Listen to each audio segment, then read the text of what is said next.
नमस्कार बच्चों, आप सभी का मेरे चैनल लेट्स लर्न देवभूमि में बहुत बहुत स्वागत है। आप सभी जानते हैं कि उत्तराखंड सीरीज़ में हम विभिन्न प्रकार के टॉपिकों पर अपने चैनल पर डिस्कस करते हैं और फिलहाल हमारे चैनल पे चल रहा है विगत वर्षों के प्रश्नोत्तर। कहने का अर्थ ये है कि हम वही प्रश्न डिस्कस कर रहे हैं जो उत्तराखंड की किसी न किसी परीक्षा में पूछे हुए हैं। तो 30 दिन की ये क्लासेस रहेंगी। 4 वीडियोस ऑलरेडी आ चुकी हैं। आज है हमारी 5वीं क्लास।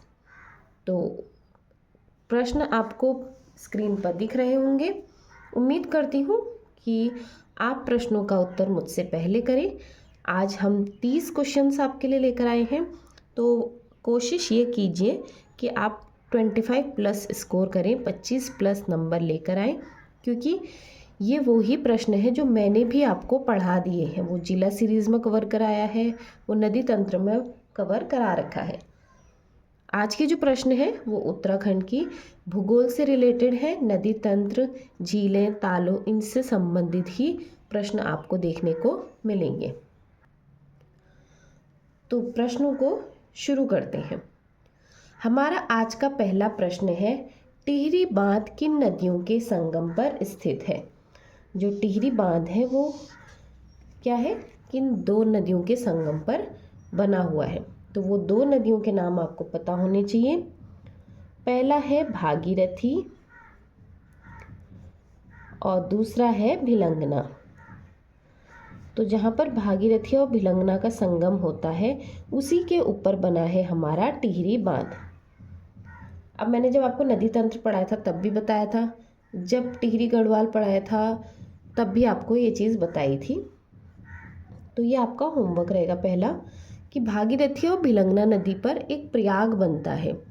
वो प्रयाग अभी टिहरी डैम के अंदर समाया हुआ है, लेकिन भागीरथी व भिलंगना के संगम पर एक प्रयाग बनता था। उस प्रयाग का नाम आप बताएंगे। आज का दूसरा प्रश्न हमारा, हेमकुंड झील घिरी हुई है। हेमकुंड झील जिसके बारे में मैंने चर्चा करी थी, यह झील घिरी हुई है आपकी 7 हिमाच्छादित शिखरों से। तो ये डायरेक्ट प्रश्न आपका परीक्षा में ऐसा ही बना हुआ है। आज का तीसरा प्रश्न, राज्य की कौन सी झील 9 कोनों वाली है? 9 कोनों वाली झील या ताल वो है नौकुचिया ताल। अब होमवर्क आपका ये बहुत सरल है। नौकुचिया ताल किस जनपद में स्थित है ये आप बताएंगे। आज का चौथा प्रश्न हमारा, पंचेश्वर बांध किस नदी के ऊपर प्रस्तावित है?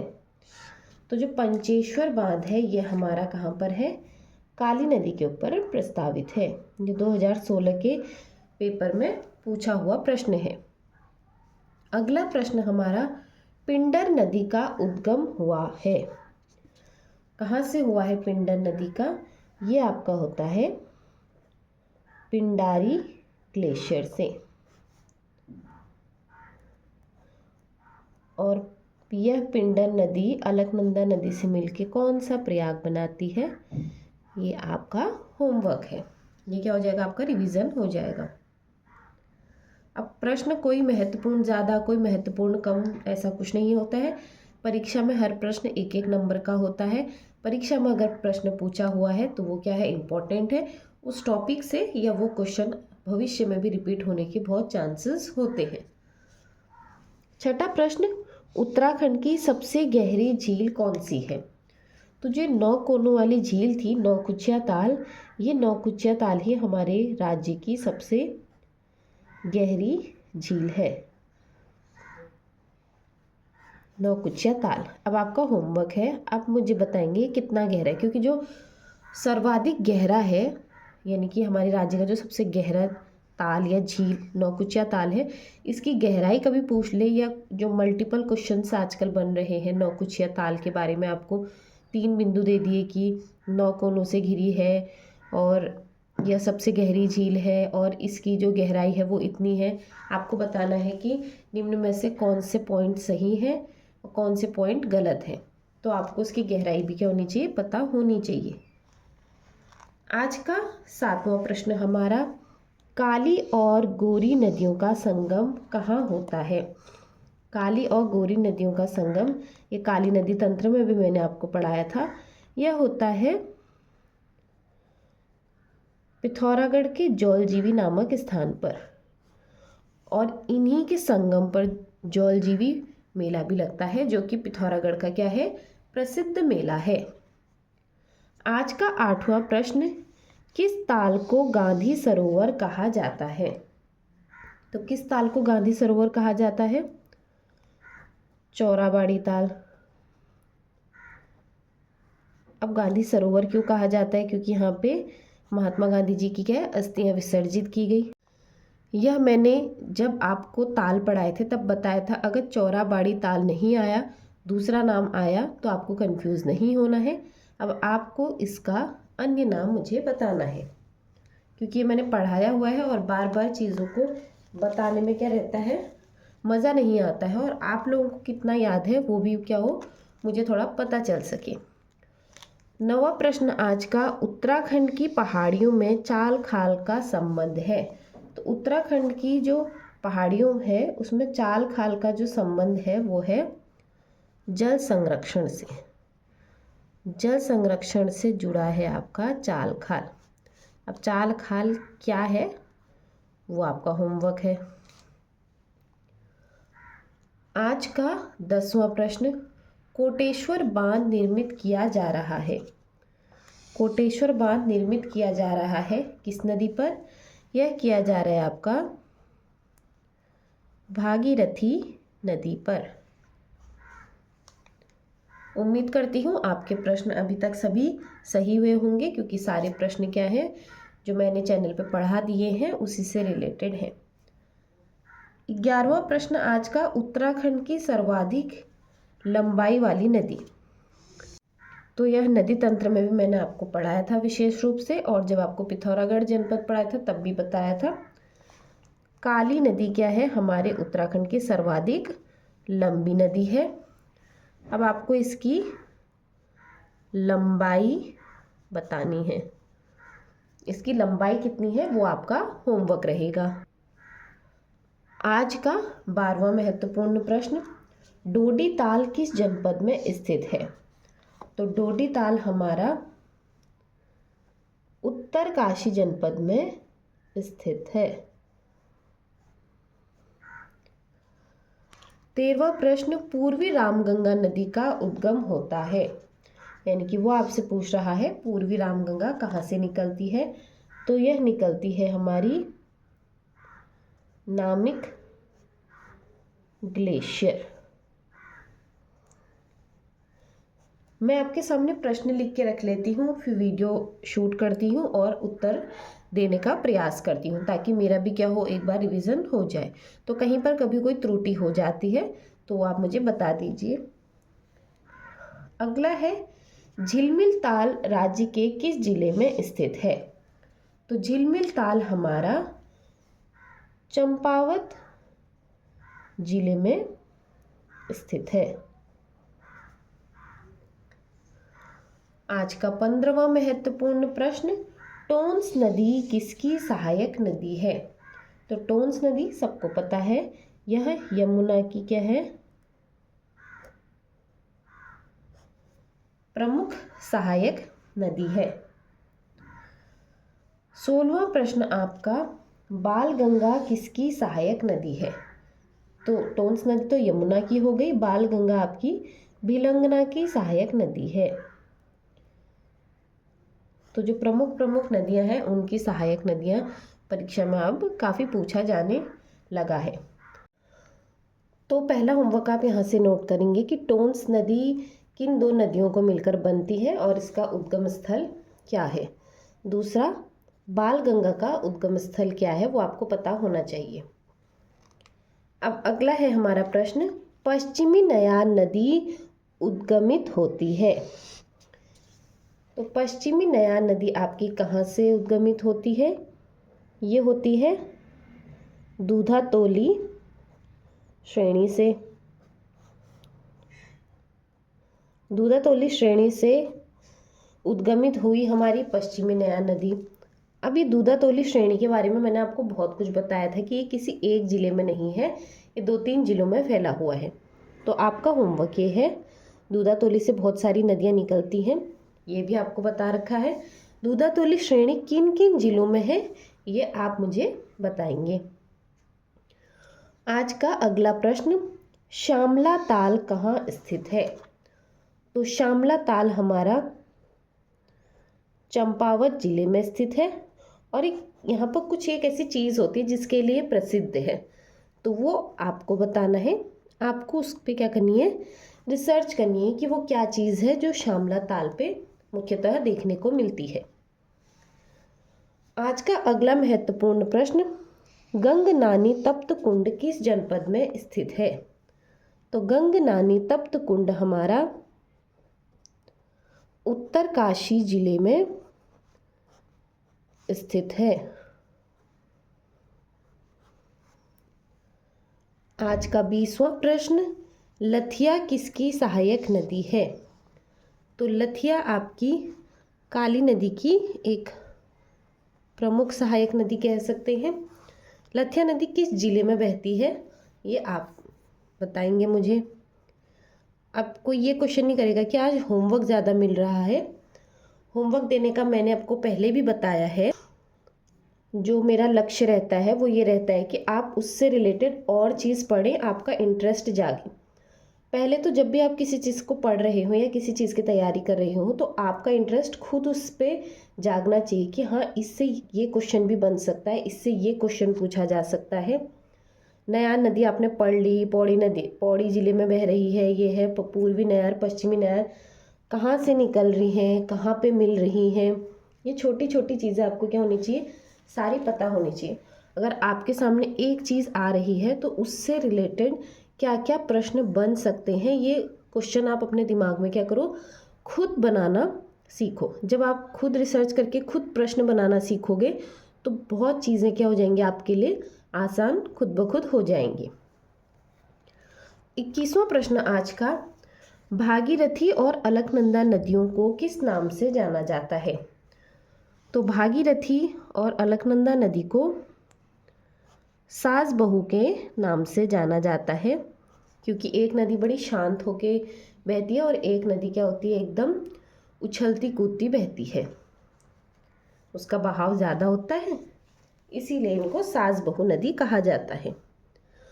अगला प्रश्न आज का, किस ताल को उत्तराखंड की उबलती ताल कहा जाता है? तो यह बयां ताल को कहा जाता है। अब बयां ताल से ये प्रश्न बन गया तो भविष्य में ये भी तो प्रश्न बन सकता है कि बयां ताल किस जनपद में स्थित है, ये आप मुझे बताएंगे। मैंने आपको बताया कि उत्तराखंड की उबलती ताल बयां ताल है, अब आप बताएंगे किस जनपद में स्थित है। आज का अगला महत्वपूर्ण प्रश्न, नंदप्रयाग में किन नदियों का संगम है? तो जिस प्रकार से नदी तंत्र आपको पढ़ाया था, एक एक प्रयाग में एक एक संगम अच्छे से नक्शे में मैंने आपको दिखाया था, तो आपको सीक्वेंस में वो प्रयाग किस जिले में है वो और किस प्रयाग में किन नदियों का संगम होता है ये अब तक याद हो चुका होना चाहिए, ऐसी मैं उम्मीद करती हूँ। और जो बच्चे पहले से मेरा वीडियो देखते आ रहे हैं उनको क्या होगा, इसका उत्तर आराम से आ रहा होगा। तो नंदप्रयाग में हमारा अलकनंदा नदी, अब अलकनंदा तो एक कॉमन नदी है कि पंच प्रयागों में एक नदी तो क्या है हमारी अलकनंदा ही है, उसके साथ कोई दूसरी नदी मिल रही है फिर प्रयाग बन रहा है, तो यहाँ पे क्या है, नंद प्रयाग है, तो नदी का नाम भी इसी से रिलेटेड है, वो है नंदाकिनी। नंद प्रयाग में हमारा संगम हुआ अलकनंदा और नंदाकिनी का। अब नंद प्रयाग किस जिले में आता है, ये होमवर्क मैंने आपको पहले भी एक बार बोला था कि जो प्रयाग हैं, 3 प्रयाग एक जिले में पड़ते हैं, एक प्रयाग चौथा प्रयाग अलग जिले में, फिर 5वां अलग जिले में पड़ता है। तो आपको सीक्वेंस में उत्तर से लेके किस हिसाब से पहले कौन सा प्रयाग पड़ता है फिर कौन सा प्रयाग पड़ता है और सहायक नदी यानी कि किसके संगम पर वो प्रयाग बन रहा है वो याद होना चाहिए। अगला प्रश्न, परिताल किस जनपद में स्थित है? अब मेन ताल सभी पढ़ लेते हैं जो नैनीताल में है, इधर है, लेकिन परीक्षा में प्रश्न क्या बना, परिताल किस जनपद में है। तो यानी कि आपको एक भी ताल छोड़ना नहीं है, क्योंकि अगर वो बार बार भीमताल, नैनीताल, नौकुचिया ताल इन्हीं चीज़ों को पूछेंगे तो ये तो हर बच्चे के लिए क्या है, एक सामान्य प्रश्न है। तो प्रश्न क्या बनेगा, ऐसा प्रश्न बनेगा जिसको हर बच्चे ने याद नहीं किया होगा, और वो कुछ ऐसे प्रश्न, वो 10-12 ऐसे ही प्रश्न क्या होते हैं, कुछ बच्चों का सिलेक्शन करवाते हैं, कुछ बच्चों को रोक देते हैं, क्योंकि तैयारी तो क्या है, सभी बच्चे कर रहे हैं, सभी बच्चे क्या है, एक जैसा पढ़ रहे हैं, एक बुक से पढ़ रहे हैं, ऑनलाइन क्लासेस ले रहे हैं, चीज़ों को समझ रहे हैं, रट रहे हैं, चाहे जैसे भी कर रहे हैं, लेकिन प्रिपरेशन कर रहे हैं। तो क्या अक्सर बच्चे क्या है, इतने सारे तालों के नाम कौन याद करेगा करके सारे ताल पढ़ते नहीं हैं, कुछ तालों को क्या करते हैं, छोड़ देते हैं, कुछ कुंड छोड़ देते हैं, कुछ ना कुछ छोड़ देते हैं, मेन पढ़ते हैं। मेन इम्पॉर्टेंट है, मेन सबको आता है। आपने प्रयाग पढ़ लिए, आपको प्रयाग आते हैं, तो यानी कि 95% बच्चों को प्रयाग पता होंगे, जो बहुत शिद्दत से क्या कर रहे हैं, परीक्षाओं की तैयारी कर रहे हैं। अब आपको प्रयाग के अतिरिक्त क्या पता होना चाहिए, नंदाकिनी की सहायक नदियाँ कौन सी है, नंदाकिनी कहाँ से निकली, ऐसे ही और भी जो नदियाँ हैं जो प्रयागों में मिल रही हैं, उनकी सहायक नदियाँ पता होनी चाहिए, उन पर कौन सा बांध बना है, ये सब पता होना चाहिए।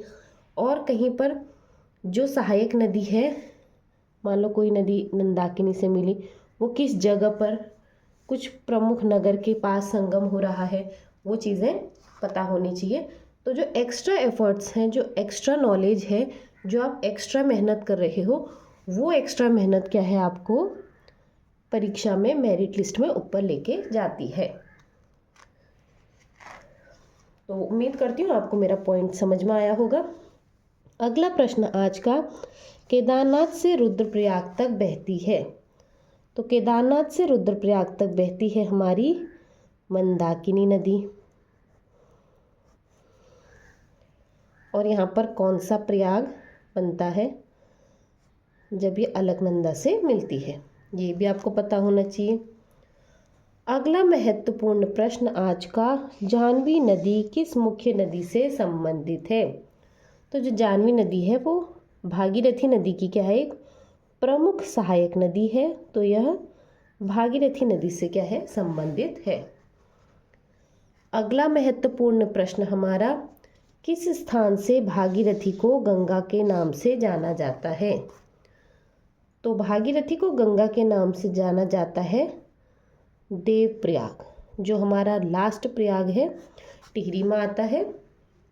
तो अंतिम प्रयाग जहाँ पर भागीरथी और अलकनंदा का संगम होता है, उसके पश्चात भागीरथी को गंगा के नाम से जाना जाता है। अगला प्रश्न आज का, खतलिंग ग्लेशियर कहाँ स्थित है। तो खतलिंग ग्लेशियर टिहरी गढ़वाल का एक प्रमुख ग्लेशियर है।